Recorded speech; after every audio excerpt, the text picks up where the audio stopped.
Prima l'aggiornamento del documento di economia e finanza alla luce di una ripresa che in Veneto è stata superiore alla media nazionale. Quindi dalla prossima settimana l'esame vero e proprio della manovra di bilancio. Complessivamente 17 miliardi, tolte le partite tecniche arriviamo a 12, tolta la sanità e il sociale che sono circa 10 miliardi e mezzo, vede un bilancio della regione di circa 1 miliardo e mezzo. Per rilanciare l'economia saranno stanziati 65 milioni di euro nell'ambito della programmazione 21-27 dell'Unione Europea, una partita da 2 miliardi complessivi parallela ai fondi del PNRR.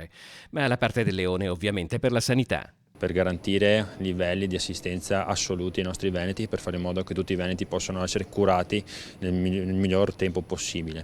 Dopodiché c'è da intercettare la ripresa economica, che è molto vigorosa nel nostro territorio, dobbiamo farla durare il più possibile. Scettico lo sguardo dell'opposizione. È un bilancio che potremmo definire di ordinaria amministrazione, che lascia solo 60 milioni liberi per le emergenze, che a nostro giudizio non è in grado di affrontare quel rilancio che invece è necessario. Il Partito Democratico ha presentato una contromanovra da 100 milioni, in particolare a favore delle imprese per facilitare le assunzioni di giovani. Noi abbiamo presentato oltre 280 emendamenti che in gran parte sono di tipo tecnico, non di tipo politico, proprio per cercare di dare efficacia all'azione dell'amministrazione regionale.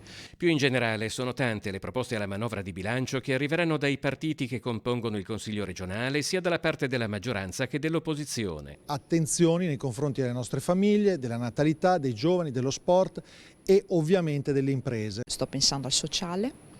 Sto pensando all'agricoltura, quindi alla parte legata all'economia. La sicurezza sul lavoro, che è un altro tema, una piaga proprio per la regione del Veneto, che è maglia nera in questo campo purtroppo.